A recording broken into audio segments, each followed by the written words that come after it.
Welcome to the Numerology and Astrology for the 30th of June, 2022. Thank you for joining me. Let's start with the numerology. If you add all those numbers together, you get the number 15. And if you add the 1 and the 5 together, you get the number 6. Today, the number 6 allows me to look at the spiritual paths in my life that I have consciously followed, as this is a deeply spiritual number. I hope you also can do the same. Spiritual paths are a compass along the complex karmic paths that are what this life is all about. Whether a person follows any of the paths from ancient times, from the great teachers of this planet, or if one simply follows the goodness and the deeply compassionate moral fiber that is within, does not matter.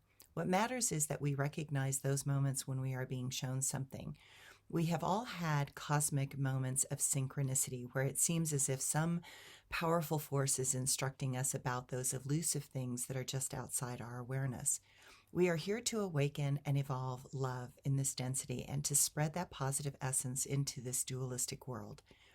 Love is light, and that light will always find ways to penetrate deeper into the darkness.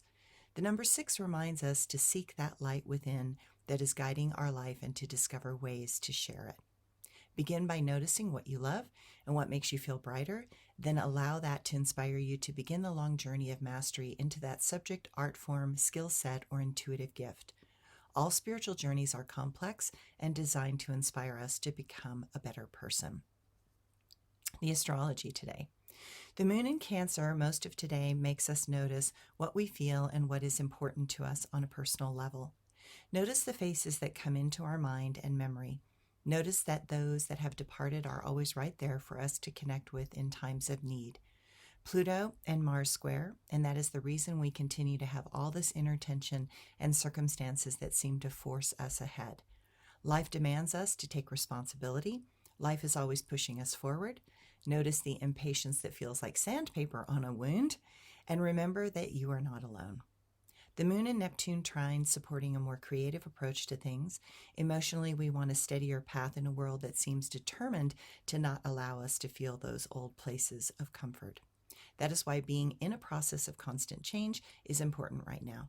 We have been way too set in our ways and allowed our mind to niggle into complacency and comfort for too long, and we refuse to see the suffering that the needs of our ego produced in our world and in others. Later this evening, the moon will move into the dynamic and generous sign of Leo that will brighten the mood for the next few days. Mercury and Pluto will biquintile with that Leo moon, and let's say that we are going to be more focused and more dedicated to a new way of thinking. Thanks, everyone.